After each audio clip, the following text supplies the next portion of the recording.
and business development for social enterprises and nonprofit organizations. One of her most recent successes was taking on the municipal participatory budget process to get a new green playground built at her son's school in Williamsburg, Brooklyn.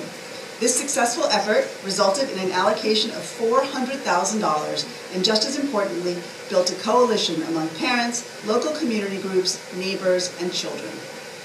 From May 2007 until 2014, Ms. Binns was the founder and CEO of Call to Action, a company that offers a software licensing and delivery model to nonprofit organizations including Feeding America, CARE, the ASPCA, the Humane Society, and the March of Dimes.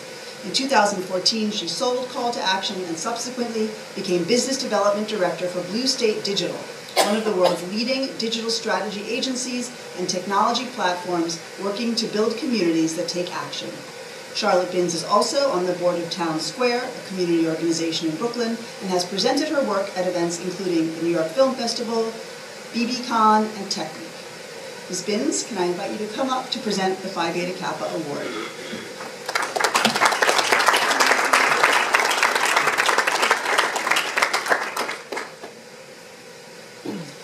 Several years ago, the General Studies Division of the Columbia chapter of Phi Beta Kappa established a Phi Beta Kappa Prize to be awarded each year at the ceremony of initiation to the candidate who best represents the ideals of the society. The ideal Phi Beta Kappan has demonstrated intellectual integrity, tolerance for other views, and a broad range of academic interests. This year, the Phi Beta Kappa Award is given to our GS class valedictorian, Christina Chung. Ms. Chung, please come up to receive the award.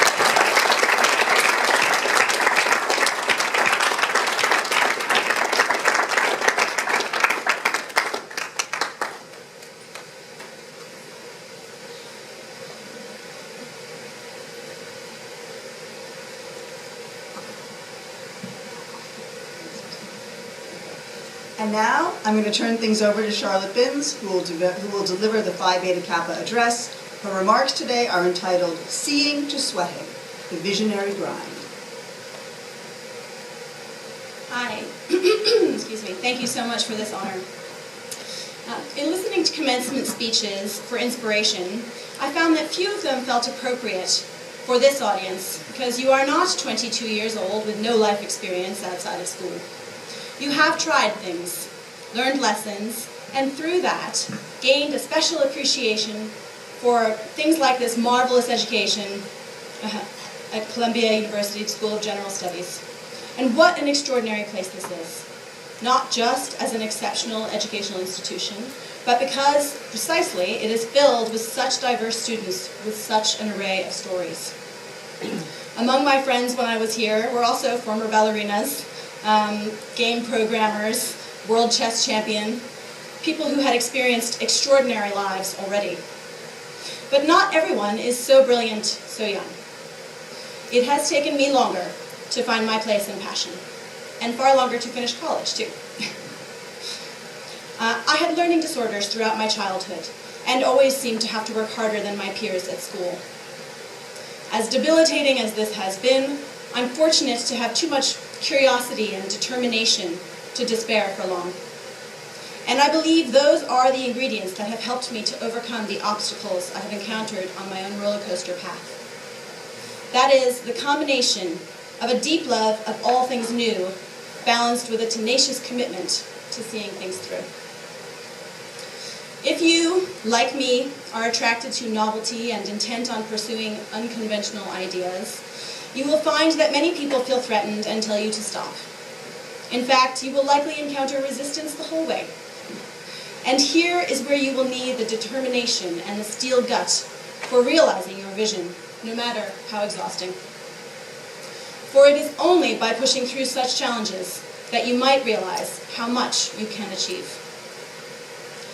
From as far back as I can remember, I have sought out the secret gardens, new frontiers, and adventure. By 15, I was backpacking around Europe and Africa. Before tackling college the first time, I took a year off and traveled to Guyana in South America with a British organization. We lived in the rainforest, restored a leprosy hospital, built a school. Many of us got malaria and foot rot, or worse. But by the end, everyone had an expanded sense of what they could endure and accomplish. And I felt ready to go to university. My first college experience was as a banana slug, the best mascot ever, at the University of California, Santa Cruz, where I found plenty of novelty running through the redwoods under the full moon and climbing tree houses filled with strange art. But my studies went neglected and I craved direction and purpose. So I dropped out and, after working small jobs for 2 years to save enough money, I moved to India to seek enlightenment.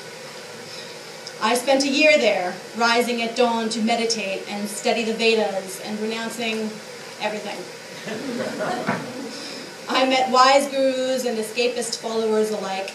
At one point, I overheard one devotee say to another, "I'm so much more enlightened than him." Sadly, I did not myself become enlightened. But in a way, I found what I was really seeking, just by immersing myself in somewhere so different. In that novelty, I found a sense of awe and spaciousness that was nourishing, and I gained perspective. I soon realized that I had no desire to renounce the world and live in a cave. For what was the point of my personal evolution, if not to plug it back into society for greater good?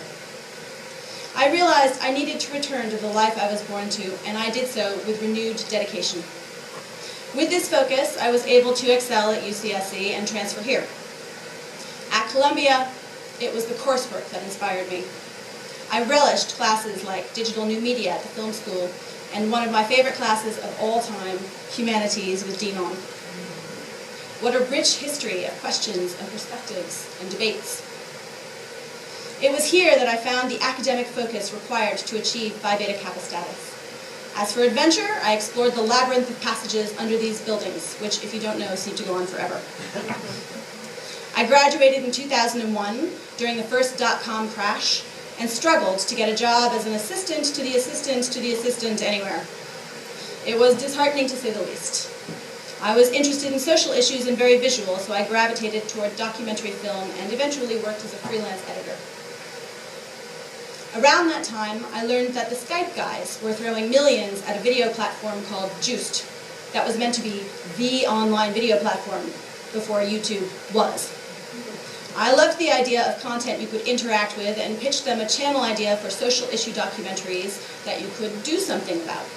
They loved it, and so my startup Call to Action was born.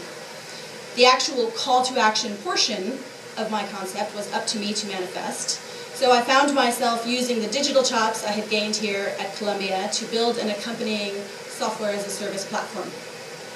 The offering evolved significantly, and in the end, I spent 7 years riding the roller coaster. I learned a great deal about setting up business, networking, raising money, product development, the nonprofit technology world, marketing and sales, and more. Really, I had started from zero and had no business doing what I did. But some of the lows included throwing away my entire code base and having to start over twice, launching my first product the week the market crashed in 2008, and my second the month my first child was born. The challenges were so great that many people watching me declared that they would have quit long ago. But I was hell-bent on seeing it through, and fortunately those downs were countered with inspiring ups, some of which were mentioned, including successful campaigns reaching more than 1 million Americans for organizations like the ASPCA and Feeding America. And eventually, we evolved enough and connected with enough industry leaders to find the perfect buyer for my niche offering, and I did indeed sell Call to Action in 2014. I'm proud to have led one of the original 13 companies that were certified B Corps when benefit corporation legislation came to New York in 2012. The concept is to change legal bylaws liberating companies from their single obligation to the bottom line and allowing for triple bottom line decisions. That is to say, leaders are incentivized to make decisions based on what benefits their people, the planet, and the profit. Now you see Kickstarter and Etsy joining the fold. It is simply a myth that prosperity must come at the expense of others. After I sold Call to Action, I had the good fortune to take a break from work and pursue passion projects. I itched for a purposeful way to engage within my community, and in particular agonized about environmental Armageddon. You could say I'm a bit of a doomsday prepper. So I got involved with participatory budgeting, leading the winning project to transform my son's school from a concrete slab into a lush eco center. I set up the North Brooklyn chapter of the Transition Network, a wonderful self-organizing community model for creating local resilience in the face of climate change. And I became the co-director of the Go Green Sustainability Festival in North Brooklyn, and since then have won a grant to create the year-round digital hub for this Go Green Center, which just launched 2 weeks ago, I will say. While most of the national environmental organizations focus on getting our signatures on petitions to change legislation in DC, I am focused instead on forming local connections to resolve the issues right around us. My vision for the hub is to create a bridge of engagement between the small local environmental organizations and a larger community of people who might participate. The value we offer is a marketing and mobilization platform. In my hipster neighborhood in Brooklyn, folks only want to eat farm to table and dress in vintage clothing, yet few are volunteering or taking responsibility for the environmental issues in their backyards. But it is clear that many would like to, if the opportunities to engage were made more apparent to them, if we made the information easier to access across more channels, if we tell the stories of the local heroes that we pass on the street every day who have committed their lives to addressing issues around us, maybe more people will be inspired to engage. If we apply the latest data analysis techniques to learn who is responding to what messages on which channels, we can evolve our strategy and increase community engagement. And with the help of partners like Vice, we can reach a much larger audience with the story, and who knows, perhaps the model could be replicated in other neighborhoods and cities. In addition to my passion project, I sought out employment that would have me learning from the masters of community engagement, and I had the good fortune to become Business Development Director at Blue State Digital, the agency and technology platform that mobilized America for Obama both times. We worked on the winning Freedom to Marry campaign. We work with organizations like the NAACP, Oxfam, UNICEF, Sierra Club, as well as progressive brands like Google and Starbucks. Blue State is an example of a company that is mission-oriented, treats its employees well, and is doing well. It is a model made up of millennials who wouldn't have it any other way. My job and project are time-consuming, but complementary. Blue State teaches me digital mobilization and marketing best practices, and Go Green Brooklyn immerses me in the perspective of Blue State clients. My family participates in the community events that Go Green publicizes, and my children aspire to be like the local eco-leaders that are fighting for our environment. We live in exciting times where the millennial generation is demanding change in the workplace to the extent that employers are being forced to evolve, to offer shorter workdays, more maternity and paternity leave, and a harmonious integration of work and life. And meanwhile, visionaries like Elon Musk are finding ways to disrupt traditional industries like banking, automobiles, and aeronautics while forging ahead with open source artificial intelligence. With chutzpah, creativity, and determination, the potential of our times is limitless. I truly believe there is no problem we cannot solve if we apply our vast imaginations and focus our efforts. So the next time you find yourself hitting a wall of any description, I suggest you go do something novel that might help you see things anew, and then renew your resolve to see things through. Thank you.